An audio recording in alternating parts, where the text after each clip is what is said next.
बिस्मिल्लाहिर्रहमानिर्रहीम। आज का जो हमारा पहला थ्योरम है या क्वेश्चन है वो क्वेश्चन हमारा show that if F1 is a Euclidean transformation.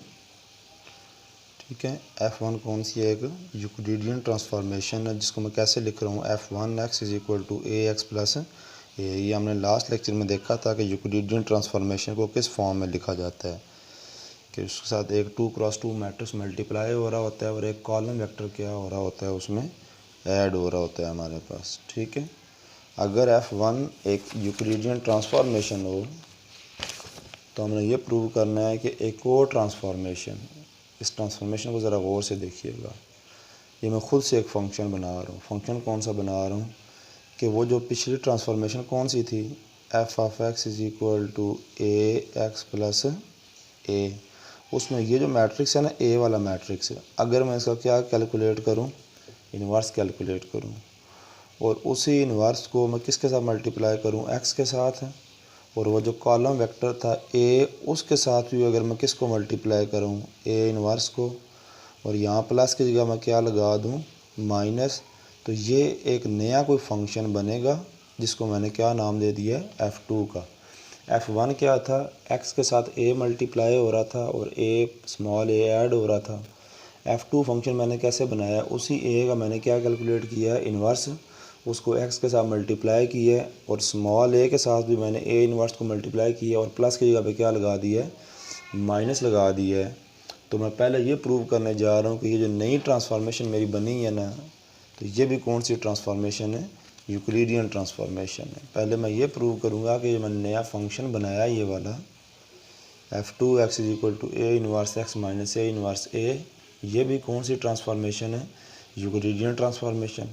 और फिर मैं ये प्रूव करूँगा कि ये जो F2 वाला फंक्शन है, F2 वाला जो फंक्शन है, ये F1 का क्या बनता है, इन्वर्स बनता है।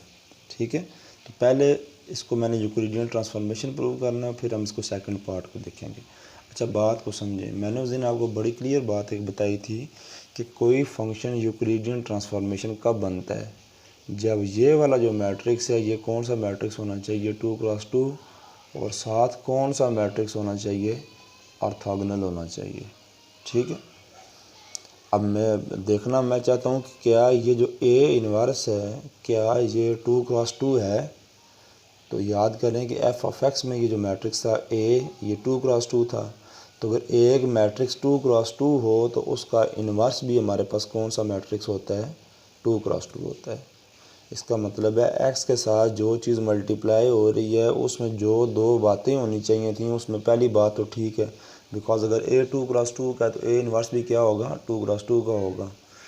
क्या हम ये देखना चाह रहे हैं क्या ये ऑर्थोगोनल भी है हमारे पास, तो यहाँ पे हम देखते हैं ज़रा, since F1 is Euclidean transformation, so in F1 A must be orthogonal, that is A transpose A किसके इक्वल होना चाहिए, आई के, या हम ये कहते हैं कि ए ट्रांसपोज किसके इक्वल है, ए के इन्वर्स के। अब मैं ज़रा ए इन्वर्स को चेक करने लगा हूँ कि क्या ये भी ऑर्थोगोनल है या नहीं है।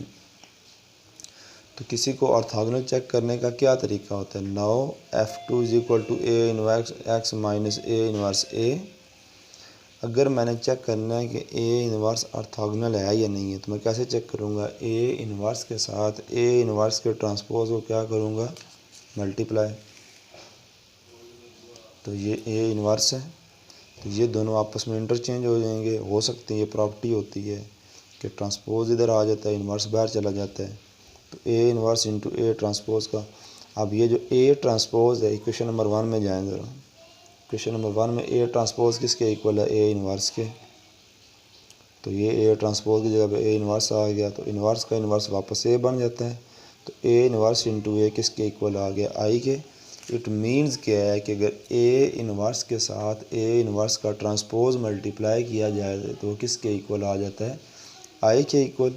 तो जिस मैट्रिक्स के साथ उसका ट्रांसपोज मल्टीप्लाई किया जाए और आंसर कौन क्या आ जाए, आई, इट मीन्स वो मैट्रिक्स क्या बन जाता है, ऑर्थोगोनल बन जाता है। तो जिसको मैं यूक्लिडियन ट्रांसफॉर्मेशन प्रूव करने जा रहा हूँ उसमें एक्स के साथ जो चीज़ है वो 2x2 भी है और मैंने प्रूव कर दिया कि वो क्या है, ऑर्थोगोनल भी है। तो यूक्लिडियन ट्रांसफॉर्मेशन की पहली बात तो ट्रू होगी कि एक्स के साथ कोई 2x2 ऑर्थोगोनल मल्टीप्लाई हो रहा है। अब दूसरी बात क्या है कि जो चीज़ होनी चाहिए ये वाली, कोई कॉलम मैट्रिक्स क्या होना चाहिए, प्लस होना चाहिए या माइनस भी कह सकते हैं उसमें, क्योंकि सब्ट्रैक्शन भी एक एडिशन होती है।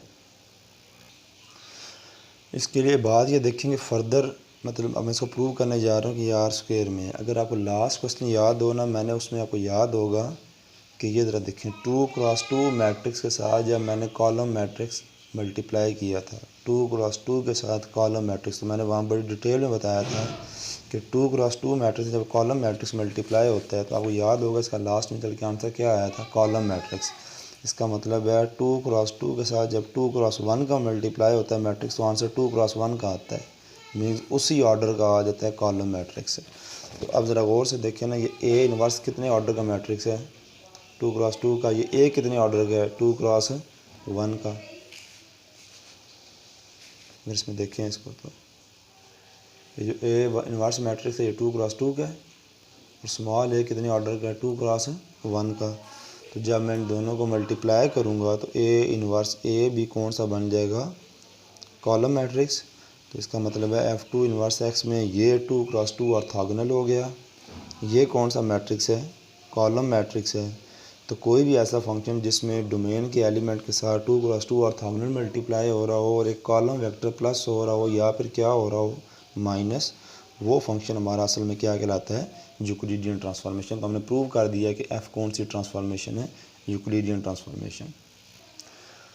अब हम ये प्रूव करेंगे कि जो F2 है हमारा, F2 बेसिकली F1 का क्या है, इन्वर्स है। ग्रुप थ्योरी के अंदर आपको याद होगा कि अगर मैंने ए को प्रूव करना होता था ये कि बी का क्या होगा, इन्वर्स, तो हम इन दोनों को क्या करते थे, ऑपरेट, और अगर इसका आंसर क्या आ जाए, आइडेंटिटी, तो हम कहते थे कि ए बी का क्या बन गया, इन्वर्स बन गया। इसका मतलब किसी एलिमेंट को दूसरे का इन्वर्स प्रूव करने के लिए हमें पहले उसको ऑपरेट करना पड़ता है, वो मल्टीप्लाई करें, ऐड करें, जो भी करें आप उसमें, वो ऑपरेशन पर डिपेंड करता है। तो आंसर में वहाँ उस जो बाइनरी ऑपरेशन है या जो फील्ड है उसकी क्या आनी चाहिए, आइडेंटिटी आनी चाहिए। अब यहाँ पर मैंने F2 को F1 का इन्वर्स प्रूव करना है, तो इसका मतलब है मैं F1 के साथ F2 को ऑपरेट करूँगा। ऑपरेट करने का मतलब क्या है, फंक्शंस का जो बाइनरी ऑपरेशन होता है वो क्या होती है, कंपोजिशन। नंबरों का तो एडिशन भी हो सकती है, उसके बाद हमारे पास मल्टीप्लिकेशन भी हो सकती है या कोई इंड्यूस्ड बाइनरी ऑपरेशन भी हो सकता है इसमें हमारे पास। और इसकी आइडेंटिटी क्या होती है हमारे पास, आई होती है। ठीक है, इसका मतलब है अगर मैं F1 के साथ F2 को ऑपरेट करूं और आंसर में आई आ जाए तो हम फ़ौरन कहेंगे ये आई आइडेंटिटी मैपिंग है, आइडेंटिटी मैपिंग। ठीक है, तो अगर ये हमारे पास आइडेंटिटी मैपिंग आ गई तो हम फ़ौरन कहेंगे कि F1 और F2 एक दूसरे का क्या बन गए हैं, इन्वर्स बन गए हैं। चलें स्टार्ट करते हैं इसको। पहले मैं क्या करता हूँ कि F1 और F2 को कंपोज करता हूँ और किस पे अप्लाई करता हूँ, X पर। अब इसका मतलब क्या होगा, F1 इंटू F2x। F2x की प्रॉपर्टी क्या है कि F2x जिस पे अप्लाई होता है a inverse x minus a inverse a answer दे देता है। ये हमने अभी प्रूव किया है पीछे कि F2x is equal to a inverse x minus a inverse a है हमारे पास। अब ये सारी एक चीज़ सपोज करें कि ये x है, तो जब F1 किसी पे अप्लाई होता है तो क्या करता है, जिस चीज़ पे F1 अप्लाई हो रहा हो उसके साथ ए को मल्टीप्लाई करता है और स्मॉल ए उसमें क्या कर देता है, ऐड कर देता है। ठीक है, ये कंपोजिशन में हमने पीछे न्यूमेरिकल एक क्वेश्चन भी इसका किया था एक। तो F1 जिस चीज़ पे अप्लाई हो रहा होता है ये सिंपली क्या काम करता है, उसके साथ ए को मल्टीप्लाई करता है और स्मॉल ए उसमें क्या कर देता है, ऐड कर देता है। अब जो प्रॉपर्टी है ए इंटू ए इन्वर्स एक्स आ जाएगा minus A into A inverse small A plus ए आ जाएगा। ठीक है, ए इंटू ए इन्वर्स ये आई बन गया हमारे पास, ए इंटू ए इन्वर्स क्या बन गया, आई बन गया, ये प्लस ए आ गया। अब आई वाला जो मैट्रिक्स होता है वो किसी भी वेक्टर के साथ अगर मल्टीप्लाई हो तो ये आई एक्स भी मुझे पता है एक्स भी बनना है, लेकिन इसको मैंने इंटेंशनली ऐसे लिख दिया, आई एक्स को मैंने आई एक्स लिख दिया। आई इंटू ए मेरे पास क्या बन गया, ए बन गया मेरे पास, बिकॉज आई किसी भी वेक्टर से मल्टीप्लाई हो तो उस पर कोई भी फ़र्क नहीं पड़ता। तो ये माइनस ए प्लस ए दोनों आपस में क्या हो जाएंगे, कैंसिल। तो F1OF2x is equal to I x, ठीक है। तो अब जब इसका मतलब क्या है, F1OF2x is equal to I x आ गए, तो F1 कंपोज विद F2 किसके इक्वल आ गया, आई के। तो इसका मतलब है F2 F1 का क्या बन गया, इन्वर्स बन गया हमारे पास। F2 F1 का क्या बन गया, इन्वर्स बन गया हमारे पास। तो ये सारा प्रूफ था जिसमें हमने ये प्रूव कर दिया है, ठीक है। अच्छा, अब ज़रा पॉइंट आगे सुनने वाला है।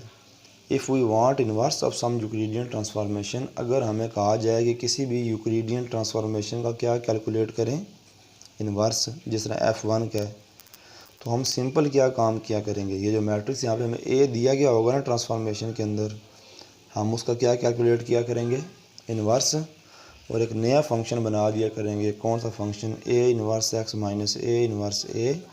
ये जो फंक्शन बना करेगा ना, ये असल में वो शुरू वाले ट्रांसफॉर्मेशन का क्या हुआ करेगा, इन्वर्स हुआ करेगा। तो इसको इस थ्योरम के अंदर हमने क्या सीखा है कि किसी भी यूक्लिडियन ट्रांसफॉर्मेशन का अगर हमें कहीं पे इन्वर्स कैलकुलेट करना पड़ जाए तो हम सिंपल ए का क्या फाइंड किया करेंगे, इन्वर्स, और इस तरह एक नया फंक्शन बनाया करेंगे और वो फंक्शन जो हुआ करेगा वो शुरू वाले ट्रांसफॉर्मेशन का इन्वर्स हुआ करेगा। अच्छा, जो थ्योरम की अब प्रैक्टिकल हम एक एप्लीकेशन करते हैं, क्वेश्चन हम करते हैं एक कि determine F inverse if F is N Euclidean transformation defined by, उसने एक यूक्लिडियन ट्रांसफॉर्मेशन आपको दे दी है 3/5 4/5 -4/5 3/5 + 1 - 2। कह रहा है कि इसका क्या फाइंड करें, आप इन्वर्स फाइंड करें। अच्छा जी, टू फाइंड एफ इन्वर्स मुझे सबसे पहले क्या फाइंड करना पड़ेगा, ए इन्वर्स, ठीक है। जहाँ पर ए हमारे पास कौन सा मैट्रिक्स है, 3/5 है, 4/5 -4/5 और 3/5। मैंने पीछे बताया था कि एफ इन्वर्स कैलकुलेट करने के लिए सबसे पहले हम ए इन्वर्स कैलकुलेट करेंगे। लेकिन यहाँ पे एक बड़ी आसानी है हमारे लिए, ए इन्वर्स कैलकुलेट करने के लिए हमें adjoint of a divided by a का मॉड, ये फार्मूला नहीं लगाना पड़ेगा। अच्छा, अब ये फार्मूला क्यों नहीं लगाना पड़ेगा, we know that in Euclidean transformation, क्योंकि ये देखें ना ऊपर क्वेश्चन के अंदर उसने कौन सी ट्रांसफॉर्मेशन की बात की हुई है, यूक्लिडियन ट्रांसफॉर्मेशन की। यूक्लिडियन ट्रांसफॉर्मेशन के अंदर तो जो मैट्रिक्स ए हमारा यूज़ होता है, ये कौन सा मैट्रिक्स होता है, ऑर्थोगोनल। और ऑर्थोगोनल मैट्रिक्स तो ये प्रॉपर्टी होती है कि उसका ट्रांसपोज ही उसका क्या होता है, इन्वर्स होता है। तो ये देखिए कितनी आसानी हो गई हमारे लिए कि वैसे अगर यूक्लिडियन ट्रांसफॉर्मेशन ना होती, कोई और ट्रांसफॉर्मेशन होती और उसका इन्वर्स फाइंड करना होता और उसका इन्वर्स अगर ऐसे ही निकलता होता कि अगर हमें क्या कैलकुलेट करना पड़ता है, ए इन्वर्स, तो हम adjoint of a divided by a के मॉड के फार्मूला से हमें मतलब सम और कुछ ना कुछ कैलकुलेशन करनी पड़ती। लेकिन चूंकि यूक्लिडियन ट्रांसफॉर्मेशन है, यूक्लिडियन ट्रांसफॉर्मेशन में जो ए मैट्रिक्स मल्टीप्लाई हो रहा होता है ये ऑर्थोगोनल होता है। तो इसका इन्वर्स फाइंड करने के लिए सिंपल हम क्या काम करेंगे, उसका क्या ले लेंगे, ट्रांसपोज। तो ए इन्वर्स क्या आ जाएगा, आप ए मैट्रिक्स का ट्रांसपोज ले लें 3/5 -4/5 4/5 3/5, और ए स्मॉल ए वेक्टर कौन सा है, ये हमें पता है कि जो वेक्टर प्लस हो रहा होता है ये असल में कौन सा वेक्टर होता है, स्मॉल ए होता है। अच्छा जी, अब अगर मैंने एफ इन्वर्स एक्स कैलकुलेट करना है तो एफ इन्वर्स एक्स का फार्मूला क्या है जी, ए inverse x minus a inverse ए, ठीक है। तो ये क्या है, ए इन्वर्स है 3/5 4/5 -4/5 3/5 साथ क्या आ गया, एक्स आ गया, और माइनस ये ए इन्वर्स है और ये क्या है, साथ ए है। अब इन मैट्रिसेस को अगर आप मल्टीप्लाई करेंगे ना आपस में, तो मैं सिंप्लीफाई करके लिख रहा हूँ कि ये 3/5 -4/5 4/5 3/5 और साथ एक्स है, ये माइनस है, और अगर इन दोनों मैट्रिसेस को आप मल्टीप्लाई करेंगे ना तो सारा सिंप्लीफाई होकर -1 और क्या बन जाएगा, -2 बन जाएगा, ठीक है। इन दोनों मैट्रिसेस को आप मल्टीप्लाई कर लीजिएगा, ये -1 और -2 बन जाएगा। और अगर यहाँ से माइनस में कॉमन ले लूँ तो यहाँ पे सेंटर में क्या आ जाएगा, प्लस, और ये दोनों क्या बन जाएंगे, 1 और 2। तो ये जो एक ट्रांसफॉर्मेशन लिखी हुई है ना मेरे पास, ये वाली ट्रांसफॉर्मेशन, ये असल में एफ़ का क्या लिखा हुआ है, इन्वर्स लिखा हुआ है। तो अब हमने न्यूमेरिकली भी देख लिया, प्रैक्टिकली कि अगर किसी का इन्वर्स फाइंड करना हो तो हम कैसे करते हैं। और अगर यूक्लिडियन ट्रांसफॉर्मेशन है तो हमारे लिए आसानी क्या होगी, ये कि हम ए इन्वर्स फाइंड करने के लिए ए का क्या ले लिया करेंगे, ट्रांसपोज ले लिया करेंगे। तो ये हमने एफ इनवर्स एक्सपेंड कर लिया इसको। अच्छा, नेक्स्ट टॉपिक करने से पहले नज़र हम जल्दी से ये देख लेते हैं कि ये कॉन्ग्रुएंट ट्राइंगल्स क्या होती हैं। कॉन्ग्रुएंट ट्राइंगल, सपोज करें हमारे पास दो ट्राइंगल्स हैं, हमें पता है कि ट्राइंगल्स की 3 साइड्स होती हैं और 3 क्या होते हैं, एंगल। अगर इन ट्राइंगल्स की तीनों साइड्स, ठीक है, तीनों साइड्स भी आपस में इक्वल हों और इस ट्राइंगल के तीनों एंगल्स भी आपस में क्या आ जाएं, इक्वल आ जाएं। सपोज करें ये ट्राइंगल ए बी सी है और ये ट्राइंगल डी ई एफ है, ठीक है। ए बी सी और डी ई एफ के अगर तीनों साइड्स भी इक्वल हों और तीनों एंगल भी आपस में क्या हों, तो हम कहते हैं कि ये दोनों ट्राइंगल आपस में क्या हो गई हैं, कॉन्ग्रुएंट ट्राइंगल्स बन गई हैं। और इनका सिंबल ये होता है कि triangle A B C is congruent to triangle D E F. अच्छा, ये हमें ज़रूरी मैथमेटिकली प्रूव तो करना होता है ना इसमें, लेकिन इसकी कुछ निशानियाँ ये होती हैं, फॉर एग्जांपल जिसमें से मैं 2 बता देता हूँ कि अगर एस ए एस इक्वल आ जाए, ठीक है, कि अगर 2 साइड्स और एक एंगल इक्वल आ जाए ना इनका, तो फ़ौरन हम क्या देते हैं जी कि ये कॉन्ग्रुएंट हो गई हैं, इनकी फिर सारी चीज़ें आपस में इक्वल होंगी। लेकिन एक तो बात क्या है कि अगर मैं 6 चीज़ें इक्वल प्रूव कर दूँ, 3 साइड्स और 3 एंगल, तो मैं कहूँगा ये ट्राइंगल क्या हो गई हैं, कॉन्ग्रुएंट हो गई हैं। वो 6 की बजाय अगर मैं 3 भी प्रूव कर दूँ ना कि 2 साइड्स और एक एंगल हैं, तो फिर भी ये क्या हो जाती हैं, कॉन्ग्रुएंट, बाकी इनकी इक्वल हो जाती हैं। या दूसरी प्रॉपर्टी जो हमने ये प्रूव करनी है यहाँ पर, जो हमने देखनी है कि अगर इनकी तीनों साइड्स आपस में इक्वल हो जाए ना, तो फिर भी हम क्या देते हैं जी कि इनके 3 एंगल्स भी आपस में क्या होंगे, फिर इक्वल होंगे, ठीक है। और भी इसकी प्रॉपर्टीज़ हैं, लेकिन हमारा जो प्राइम फोकस है ना, वो प्राइम फोकस हमारा जो हम करेंगे उसमें ये होगा, ठीक है, कि अगर 2 ट्राइंगल्स की 3 साइड्स इक्वल निकल आएँ, तो फिर वो ट्राइंगल्स क्या हो जाती हैं, कॉन्ग्रुएंट, फिर उनके 3 एंगल्स भी आपस में क्या होंगे, इक्वल होंगे हमारे पास। अच्छा जी, नेक्स्ट जो हमारा थ्योरम है वो बेसिकली 2-3 थ्योरम हमने करने हैं। Show that isometry preserves the angles. ये देखें, इससे पहले तक हमने क्या पढ़ा था कि जो आइसोमेट्री होती है, आइसोमेट्री वाला फंक्शन वो क्या करता है कि डिस्टेंस क्या करता है, प्रिजर्व करता है। तो इस थ्योरम में हम ये प्रूव करने जा रहे हैं कि आइसोमेट्री एंगल्स को भी क्या रखती है, प्रिजर्व रखती है। मतलब कोई हमारे पास अगर फिगर है ना, हमारे पास इस तरह, मैं ट्राइंगल से चलें एग्जांपल ले लेता हूँ कि जितना एंगल यहाँ पे बन रहा होगा ना इस पॉइंट के ऊपर, तो जब आप आइसोमेट्री अप्लाई कर देंगे, तो आइसोमेट्री अप्लाई करने के बाद सपोज़ करें ये पॉइंट है ए, तो बेशक ये रोटेट हो जाए, जो मर्ज़ी हो जाए, तो पॉइंट ए की अगर उधर जाके इमेज ए डैश है ना, तो जितना एंगल ए पे बन रहा था तो उतना ही एंगल किस पे बन रहा होगा, ए डैश पे बन रहा होगा, ठीक है। मतलब ये आइसोमेट्री एंगल्स को चेंज नहीं होने देती। ये नहीं है कि ऐसे यहाँ पे 30 डिग्री का एंगल था, तो जब ये रिफ्लेक्ट होके या रोटेट होके दूसरी साइड पे गया है और इसका इमेज ए का इमेज क्या बना है, ए डैश, तो वहाँ पे 60 होगा या 45 या कोई और 30 से डिफरेंट होगा, ठीक है। तो इस थ्योरम को करने से पहले कॉन्ग्रुएंट ट्राइंगल का कॉन्सेप्ट अपने माइंड में रखिएगा। अच्छा जी, मैं स्टार्ट करता हूँ इसको। Let F be an isometry and P Q R be 3 non collinear points. ये जो पॉइंट्स ले रहा हूँ मैं, ये कौन से ले रहा हूँ, नॉन कोलिनियर ले रहा हूँ पॉइंट्स, ठीक है। Which are mapped on to 3 points P dash Q dash and R dash. 3 points हैं पी क्यू आर, और जब मैंने उन पर आइसोमेट्री अप्लाई कर दिया है तो वो किधर मूव कर गए हैं, पी डैश क्यू डैश पे और आर डैश पे मूव कर गए हैं। ये आइसोमेट्री को अप्लाई की है। अब बात ये है कि जब भी कोई आप 3 नॉन कोलिनियर पॉइंट्स लेंगे ना, जो नॉन कोलिनियर का मतलब है वो एक लाइन के ऊपर नहीं है। कोलिनियर पॉइंट्स एक लाइन के ऊपर होते हैं, नॉन कोलिनियर का मतलब है कि वो एक लाइन के ऊपर नहीं है। तो आप लाजमी उन तीनों को मिला के कोई ना कोई ट्राइंगल बना सकते हैं। जिस तरह मैंने यहाँ पे किया है कि चलें पी और क्यू तो मैंने कोलिनियर ले लिए हैं एक लाइन के ऊपर, तो आर मैंने उनसे डिफरेंट ले लिया है कि ये नॉन कोलिनियर पॉइंट हैं। और नॉन कोलिनियर पॉइंट लेने से क्या हुआ है कि मैंने उन तीनों को मिला के एक क्या बना दिया, ट्राइंगल। अब सपोज़ करें कि क्यू पॉइंट पे कौन सा एंगल है, अल्फ़ा। अब क्यू का इमेज क्या है, क्यू डैश। अगर मैं किसी तरीके से ये प्रूव कर दूं कि क्यू डैश पे भी एंगल कितना बन रहा है, अल्फ़ा ही बन रहा है, तो इसका मतलब है ये जो फंक्शन था ना जिसने पी क्यू डैश को कहाँ पे ट्रांसफॉर्म कर दिया है, पी डैश क्यू डैश और आर डैश पे, उसने एंगल को चेंज नहीं होने दिया। अब देखें ये भी तीन नॉन कोलिनियर पॉइंट्स हैं, तो इन तीनों को मिला के भी मैं क्या बना सकता हूँ, एक ट्रायंगल बना सकता हूँ। ठीक है, तो इन तीनों को मिला कर मैंने एक ट्रायंगल बना दिया।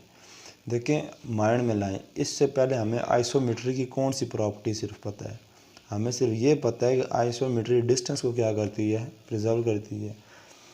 तो आप ज़रा देखें, since isometry preserve the distance, distance preserving होती है ये वाली। सो आप ज़रा बात को समझिएगा, ये जो पी आर का डिस्टेंस है, ये डोमेन के दो पॉइंट्स का डिस्टेंस था ना, इन दोनों के इमेजेस कौन से थे, पी डैश और आर डैश। इसका मतलब है जितना डिस्टेंस पी आर के दरमियान में है उतने डिस्टेंस किसके दरमियान में है, पी डैश और आर डैश के दरमियान में है।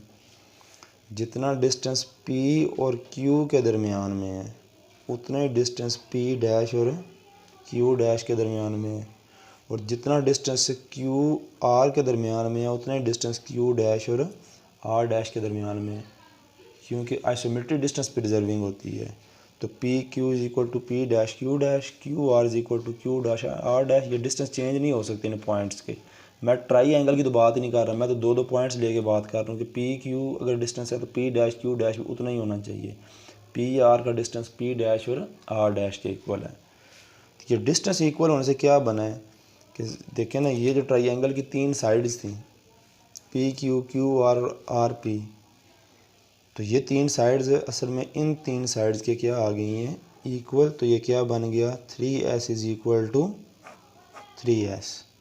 ठीक है, तो तीन साइड्स अगर तीन साइड्स इक्वल आ जाएं तो 10 triangle P Q R is congruent to triangle P dash Q dash R dash. इनकी साइड्स आपस में क्या आ गई हैं, इक्वल आ गई हैं।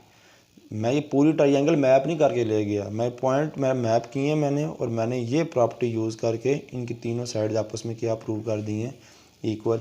तो जब आपके पास तीनों साइड्स इक्वल आ जाएं तो ट्रायंगल कॉन्ग्रुएंट हो जाती हैं, और ट्रायंगल जब कॉन्ग्रुएंट हो जाएं तो फिर उनके सारे एंगल्स भी आपस में क्या हो जाते हैं, इक्वल।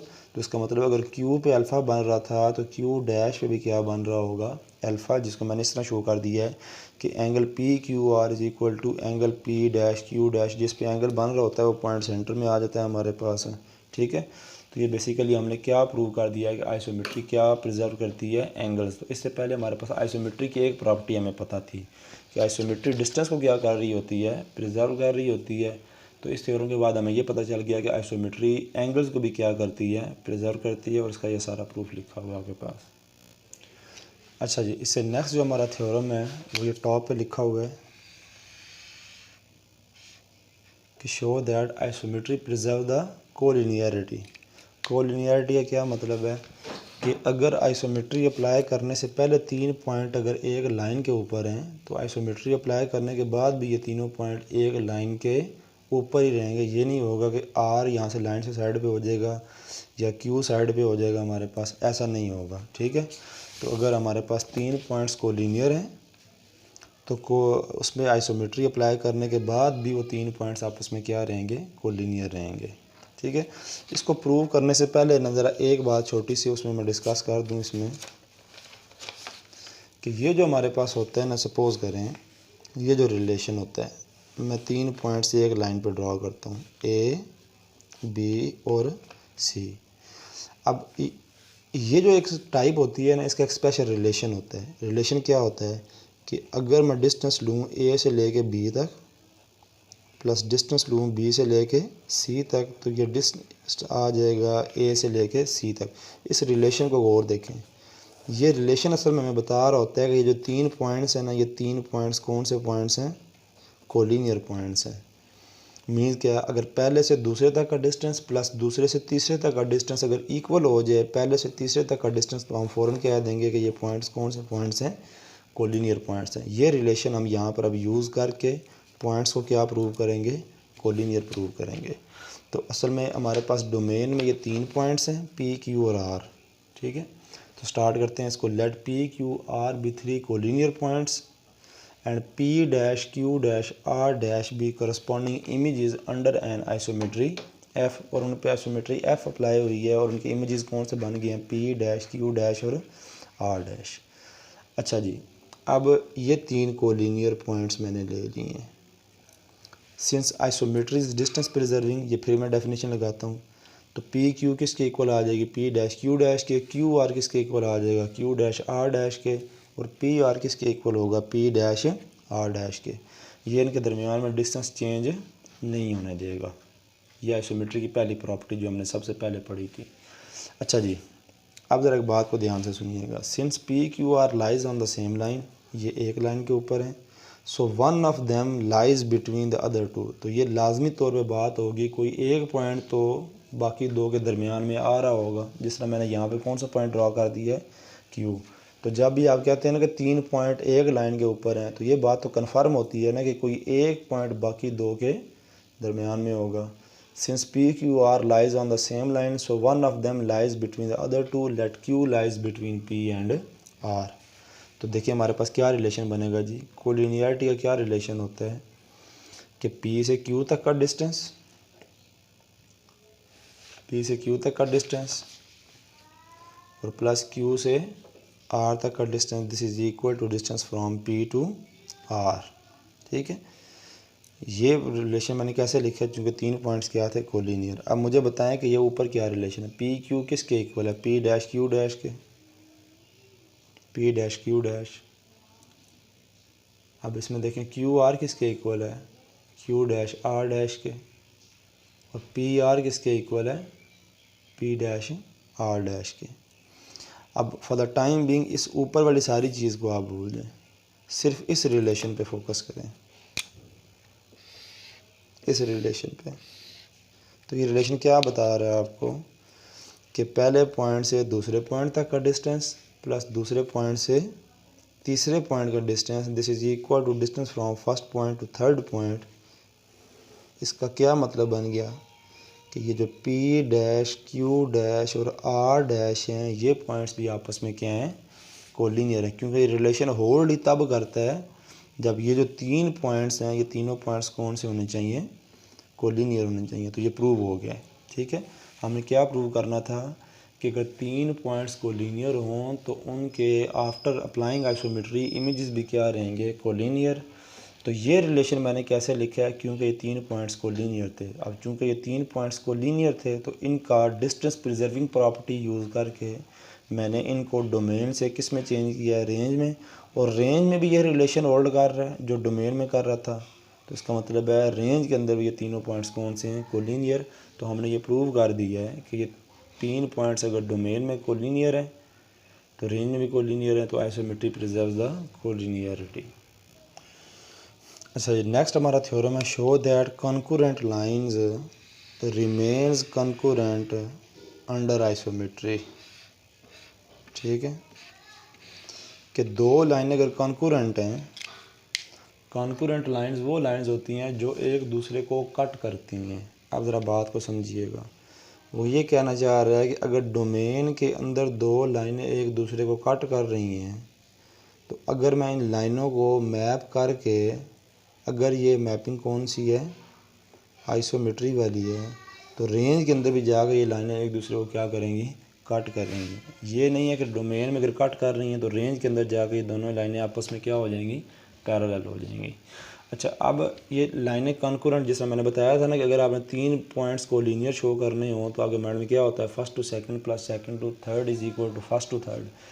अच्छा, अब ये क्या, इसको कैसे हम मतलब कि देख सकते हैं कि लाइनें कॉन्करेंट कब हैं। सपोज़ करें एक लाइन 3 पॉइंट्स को मिला के बन रही है, ए बी और सी। ठीक है, और एक दूसरी लाइन है जो सी बी और ई को मिला के बन रही है। 3 पॉइंट्स को मिला के ये लाइन बन रही है, 3 पॉइंट्स को मिला के ये लाइन बन रही है, और आप गौर करें कि इनमें एक पॉइंट कॉमन आ गया। तो ये पॉसिबल ही तब होता है कि जब ये दोनों लाइनें एक दूसरे को क्या कर रही होंगी, कट। जिसमें फॉर एग्जांपल ये लाइन ऐसे बनेगी, ए बी और सी। अब दूसरी लाइन मैंने कहाँ पे बनानी है, जिधर मर्ज़ी बनाऊँ ना, यहाँ पे सी बना दूँ, यहाँ पे क्या होगा, ई। इसका तीसरा पॉइंट कौन सा है, बी, तो इसने बी में से गुज़रना है, ये ई है हमारा। तो जब इसने बी में से गुज़रना है तो देखें दोनों लाइनें क्या हो जाएंगी, कॉन्करेंट। तो पॉइंट क्या है, अगर एक लाइन 3 पॉइंट्स को मिला के बने और दूसरी लाइन भी 3 पॉइंट्स को मिला के बने तो लाजमी तौर अगर उन दोनों में एक पॉइंट कॉमन हो तो वो लाइनें लाजमी तौर पे क्या होंगी, कॉन्करेंट होंगी जी। चलिए इसको स्टार्ट करते हैं जी हम कि अगर दो लाइनें डोमेन के अंदर कॉन्करेंट हैं तो रेंज के अंदर भी क्या रहेंगी, कॉन्करेंट ही रहेंगी। तो मैं स्ट्रेट लाइंस सपोज कर लेता हूँ। Let the straight lines A B and C D intersect at point X in R square. ये देखें कौन कौन सी लाइनें हैं, ए बी और सी डी, जो कहाँ पे इंटरसेक्ट कर रही हैं, एक्स के ऊपर। ठीक है, कॉन्करेंट लाइंस हैं डोमेन के अंदर। तो लाजमी तौर पे मैंने कौन सी लेनी है, कॉन्करेंट ही लेनी है ना, तो मैंने ये कॉन्करेंट ले ली है। मैंने प्रूव ये करना है कि रेंज के अंदर भी कॉन्करेंट ही रहेंगी ये। अच्छा जी, अब ज़रा एक बात पे गौर करें कि ए एक्स और बी क्या ये कोलिनियर पॉइंट्स नहीं है हमारे पास एक लाइन के ऊपर। तो अभी इससे पिछला थ्योरम हमने क्या किया है कि since every isometry preserves the collinearity, हमने क्या प्रूव किया है पिछले थ्योरम में कि अगर तीन पॉइंट्स कोलिनियर हैं डोमेन के अंदर, तो जो इनके इमेजेस लूँगा मैं, ए का ए डैश होगा, एक्स का एक्स डैश होगा, बी का बी डैश होगा। देखें ये लाइन रोटेट ज़रूर कर सकती है, बेशक कर जाए रोटेट, लेकिन रोटेट करने से ये नहीं होगा कि ये एक्स ए और बी ये एक लाइन के ऊपर नहीं आएंगे, ये फिर भी आएंगे। मे भी ये लाइन से आगे रोटेट कर जाए तो होना तीनों ने एक लाइन के ऊपर ही है, कोलिनियर ही होंगे पॉइंट्स यहाँ पर, क्योंकि हमने रोटेशन भी तो आइसोमेट्री पढ़ी हुई है। एक रिफ्लेक्ट भी कर सकते हैं, तो रिफ्लेक्ट करके बजाय ट्रांसलेट भी कर सकते हैं, लेकिन ट्रांसलेट करते हुए लाइन जब जाएगी तो ए एक्स बी एक लाइन के ऊपर ही होंगे। अच्छा, since every isometry preserves the collinearity, A X B and C X D are collinear. A X B और सी एक्स डी और कोलिनियर हैं and X lies between A B and C D. ये वो statement है जो क्या बताती है कि ये लाइनें क्या हैं, आपस में कोलिनियर हैं। ये मैंने रिटन फॉर्म में लिखा है, ये तो ज्योमेट्रिकली शो किया था ना मैंने। जिस तरह आपको याद है कि उसमें हमने क्या पॉइंट किया था, पीछे जो कोलिनियर वाले थे, एक मैंने लिखा था A P Q are collinear है। फिर मैंने मैथमेटिकल फॉर्म लिखी थी ना, मैथमेटिकल फॉर्म कौन सी थी, P Q plus Q R this is equal to P R. तो ये रिटन फॉर्म में हमें ये बात बता रही होती है कि तीन पॉइंट्स को मिला के लाइन है, तीन पॉइंट्स को मिला के लाइन है, और एक कॉमन पॉइंट उनके बाकी दो दो पॉइंट्स के दरमियान में है। कॉमन पॉइंट बाकी दो दो पॉइंट्स के दरमियान में है, तो इसका मतलब है लाइनें क्या बन गई हैं, कॉन्करेंट बन गई हैं हमारे पास।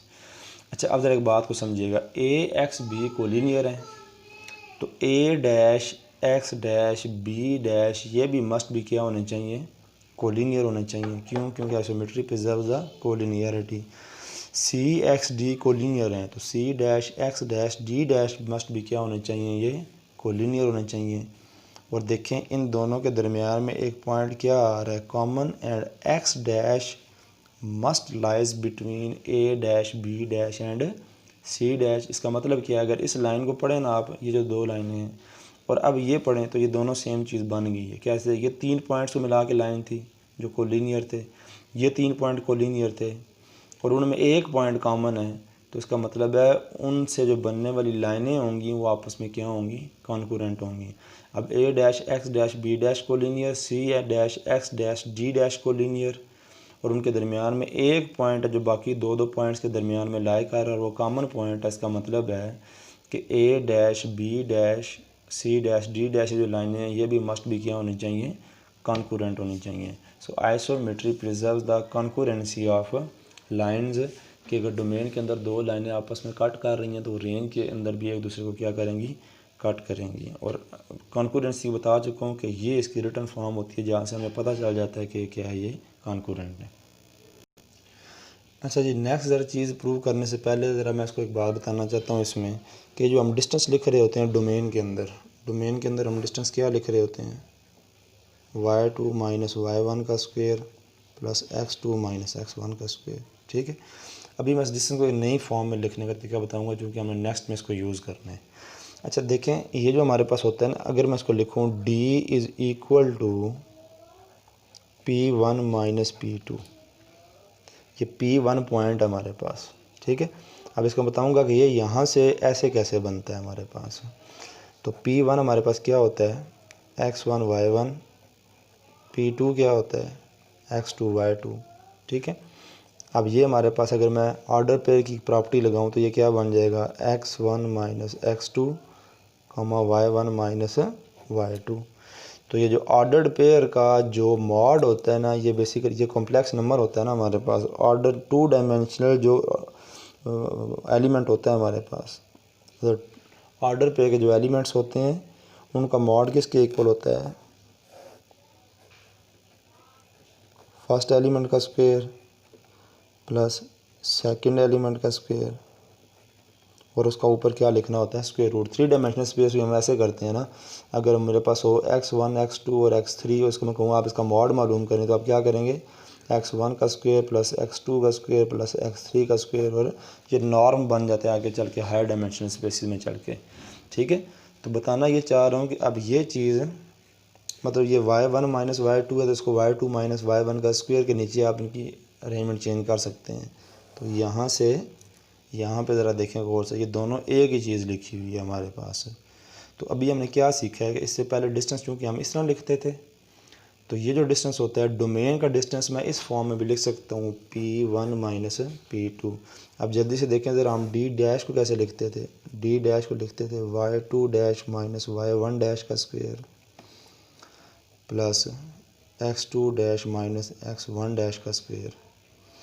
अच्छा जी, अब ज़रा इसको मैं कैसे लिख सकता हूँ, D dash is equal to,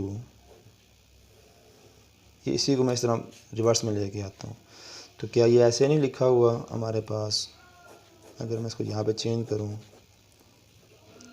D dash is equal to x1 dash comma x2 dash minus y1 dash comma y2 dash, और इसका क्या है, ये मॉड लिखा हुआ है। अब जब ये मॉड लिखा हुआ है तो क्या मैं इसको ऐसे नहीं लिख सकता, ये f ऑफ P1 है, ठीक है, सॉरी यहाँ पर ये जो y1 है हमारे पास, और यहाँ पर x2 डैश है, और यहाँ पे क्या है y2 डैश है, ये f ऑफ P1 है। f ऑफ P1 कैसे है हमारे पास, ये कि ये x1 y1 तो किसके कोऑर्डिनेट्स थे, p के, और जब उस पर f अप्लाई हो गया तो फिर ये क्या बन गया x1 डैश y1 डैश, और ये क्या बन गया f ऑफ P2 बन गया हमारे पास।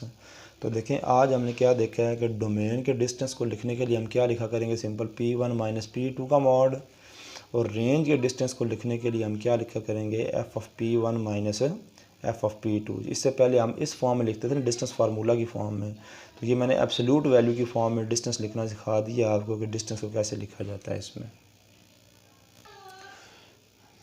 क्वेश्चन ये हमारा, show that every isometry is 1 1। Question हम ये करने जा रहे हैं, show that every isometry is 1 1। अच्छा, अब 1 1 कोई चीज़ अगर प्रूव करनी हो तो उसका मेथड क्या होता है, इससे पहले ग्रुप थ्योरी में भी आपने देखा हुआ है कि किसी चीज़ को 1 1 प्रूव करना हो, सपोज़ करें कोई सेट है मेरे पास, अगर मैं एक सेट है, मैं कहता हूँ कि इसके एलिमेंट्स क्या हैं 1 1, तो उसका मेथड क्या होता था हमारे पास कि हम उन दोनों उस सेट के कोई दो एलिमेंट्स लेते थे, x1 और x2 बिलोंग्स टू a, और अगर मैं उन दो एलिमेंट्स को फंक्शन अप्लाई करके इक्वल पुट करूं, ठीक है, और आगे चल के वही दो एलिमेंट्स विदाउट फंक्शन भी क्या आ जाएं, इक्वल आ जाएं, तो हम कहते थे कि ये x1 और ये जो सेट a है इसके एलिमेंट्स आपस में क्या हो गए हैं, 1 1 हो गए हैं। ठीक है, मीन ये फंक्शन हमारा क्या है, फंक्शन हमारा 1 1 बन गया। सॉरी, ये एलिमेंट्स 1 1 नहीं बनते। अगर किसी फंक्शन को हमने क्या प्रूव करना हो 1 1, तो हम क्या काम करते हैं कि उस सेट के दो एलिमेंट्स लेते हैं जिस पे फंक्शन अप्लाई हो रहा होता है, और हम उन दो एलिमेंट्स को विद फंक्शन इक्वल रखते हैं, और अगर विदाउट फंक्शन भी वो इक्वल आ जाए तो हम कहते हैं कि ये फंक्शन हमारा क्या बन गया, 1 1 बन गया। अच्छा जी, तो अब इसको स्टार्ट करते हैं। Show that every isometry is 1 1, let F be an isometry जो आर स्क्वेयर से आर स्क्वेयर पे है, let P1 P2 be any two distinct points in R square. ये डोमेन के अंदर मैंने दो पॉइंट्स ले लिए हैं, ठीक है। फंक्शन किस पे अप्लाई हो रहा है, आर स्क्वेयर पे, और मैंने आर स्क्वेयर के दो पॉइंट्स क्या ले लिए हैं, डोमेन में ले लिए हैं। To show F is an, to show F is, इसको ज़रा करेक्ट कर लें यहाँ पे, टू शो एफ इज़ 1 1। अगर मैंने एफ को शो करना है कि ये क्या है 1 1 है, तो मैं क्या करूँगा, डोमेन के दो पॉइंट्स पे एफ अप्लाई करके क्या रखूँगा, इक्वल, और अगर आगे चल के ये दोनों पॉइंट्स क्या आ गए इक्वल विदाउट एफ, तो मैं कहूँगा कि एफ हमारा कौन सा फंक्शन बन गया, 1 1 फंक्शन बन गया। ठीक है, अच्छा जी, fp1 is equal to fp2 मैंने ये लेट कर ली है, दो डोमेन के पॉइंट्स को फंक्शन के साथ इक्वल रख दी है। अब ये जो बात मैंने आपको पीछे एक्सप्लेन की है बड़े अच्छे तरीके से, नो fp1 माइनस fp2 का जो मॉड है is distance between fp1 and fp2।